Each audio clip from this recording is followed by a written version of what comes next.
Shalom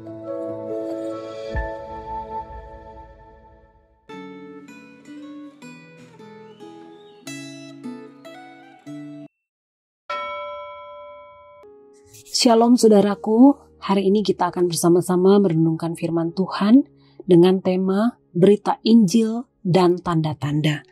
Mari kita berdoa. Tuhan Yesus, kami saat ini rindu disapa oleh kebenaran firman-Mu.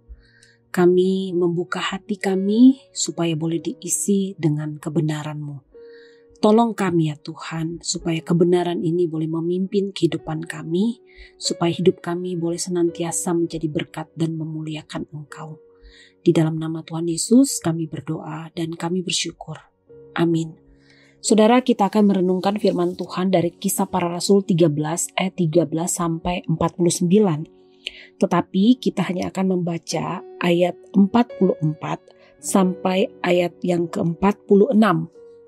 Demikian firman Tuhan. Pada hari Sabat berikutnya datanglah hampir seluruh kota itu berkumpul untuk mendengar firman Tuhan.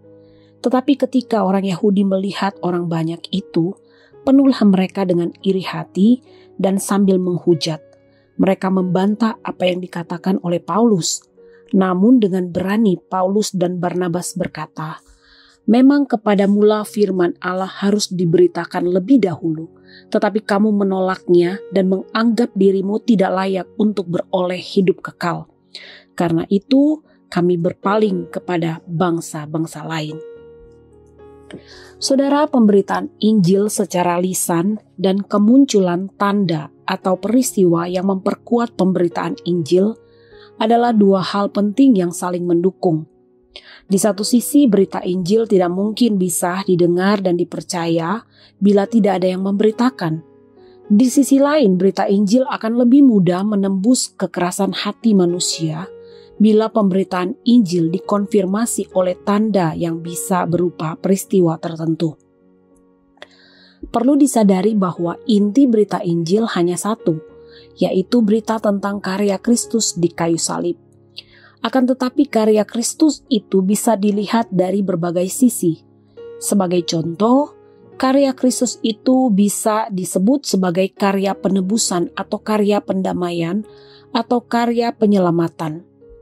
Tanda yang menyertai pemberitaan Injil pun bisa bermacam-macam. Misalnya perubahan hidup orang percaya, penyembuhan orang-orang sakit, atau pengusiran roh jahat. Akan tetapi tanda yang menyertai pemberitaan Injil itu juga berupa hukuman langsung, misalnya hukuman terhadap Ananias dan Safira yang mendustai Allah, hukuman terhadap Raja Herodes yang tidak menghormati Allah, serta hukuman terhadap Bar-Yesus atau Elimas yang menghalangi pemberitaan Injil yang dilakukan Rasul Paulus terhadap Gubernur Sergius Paulus. Dalam bacaan Alkitab hari ini, Rasul Paulus memberitakan Injil ke dalam rumah ibadat orang Yahudi di perantauan yang disebut sinagoge. Karena para pendengar berita Injil di sinagoge adalah orang Yahudi dan orang yang takut akan Allah, yaitu orang non-Yahudi yang mengikuti agama Yahudi, pendekatan Rasul Paulus adalah menguraikan sejarah Perjanjian Lama serta mengemukakan bahwa kematian dan kebangkitan Kristus menggenapi janji tentang Sang Juru Selamat yang berasal dari keturunan Daud. Walaupun tidak ada tanda mujizat yang terjadi saat Injil diberitakan, pemberitaan Injil yang dilakukan Rasul Paulus dan Rasul Barnabas mendapat respons positif. Respons positif ini membuat sebagian orang Yahudi merasa iri. Akan tetapi, orang bukan Yahudi yang percaya merasa gembira dan memuliakan Allah serta membuat firman Allah tersebar di seluruh daerah itu. Apakah Anda dan gereja Anda masih memiliki gairah untuk tetap setia memberitakan Injil? Apakah pemberitaan Injil telah membangkitkan sukacita di dalam diri Anda dan di dalam komunitas gereja Anda? Apakah Anda dan gereja Anda dipenuhi oleh Roh Kudus yang menumbuhkan gairah untuk melakukan kehendak Allah terutama gairah untuk mengungkapkan kasih dan gairah untuk memberitakan Injil kepada mereka yang belum menerima berita Injil tentang keselamatan yang tersedia di dalam Yesus Kristus. Mari kita berdoa. Tuhan, ajar kami untuk boleh menjadi pelaku firman.